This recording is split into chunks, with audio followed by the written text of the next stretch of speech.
Let me show you what changes we make to the LB7 on our Stealth 64 G2 to make this thing reliable at high power levels. In the previous video, we went through the nuts and bolts of the stock LB7 turbocharger. In this video, we're going to show you how we upgrade it to make 640 to 750 rear wheel horsepower.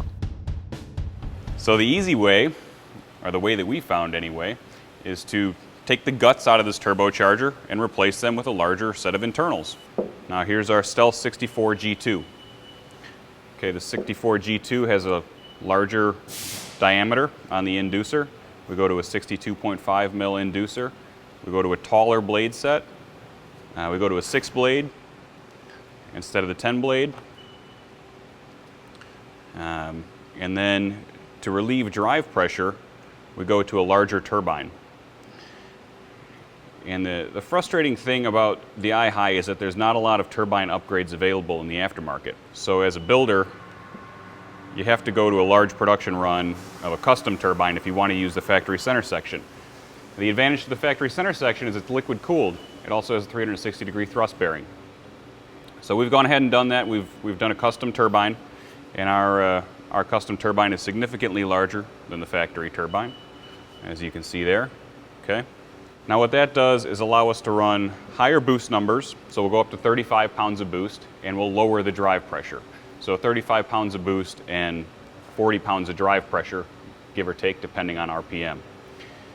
What that also allows us to do is close the wastegate entirely. So we take the wastegate out of the system because we're no longer at risk of overspeed.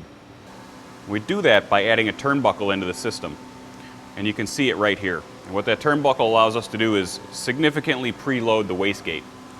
Now that's different than a boost increase valve or than blocking the wastegate off or disabling the wastegate diaphragm. What this preload allows us to do is make it so that when that turbine is at low speed, your cruise, and you flat foot it, normally the wastegate puck will pop open a little bit and bleed off some drive pressure, regardless of what the diaphragm's doing. With the turnbuckle, the wastegate doesn't pop open, doesn't bleed off any drive pressure. It improves throttle response. And it also means on the top end that you're not going to get any bleed off from the wastegate. That's a nice feature. That allows us to run the turbo really hard up top to really extract the most out of it. So the best thing you can do for your truck is a small size turbocharger that makes exactly the horsepower that you want. And we've sized the G2 to be right at 640 rear wheel horsepower, because in our experience, that's about the limit of the stock connecting rods long term and the stock pistons long term. Remember, you're talking about a 300 horse engine from the factory. 640 horse is a lot of fun, great on the street. This setup is really nice to tow with. And it's nice to tow with because it retains the factory anti-surge. You can see you're getting a little bit thin here on the edge. That's the factory edge. Of course, we have to lathe that down.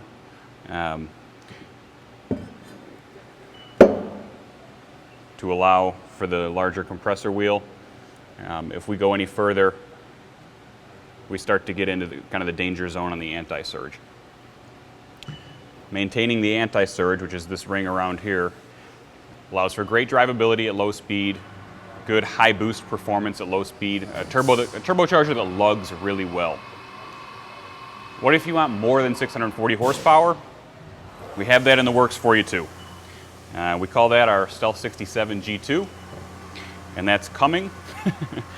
That uses another turbine that's larger yet,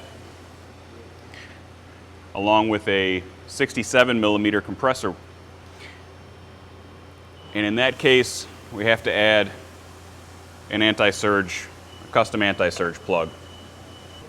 And that plug goes in and allows us to cut the groove that we want to set the anti-surge up perfectly, and that's what we're really in the process of tuning right now. So anytime you really stuff large wheels in a small frame turbocharger, you have to be concerned with surge. And surge is compressor stall that is high boost at low load, and that really beats up thrust bearings, and that can cause premature failure. So that's, reliability is what we're keyed in on here, quality, consistency. I'm Nick Prignitz, Duramax Tuner, thanks for watching. If you like these videos and you want to learn more, check out the Diesel Tuners blog, dieseltunersblog.com.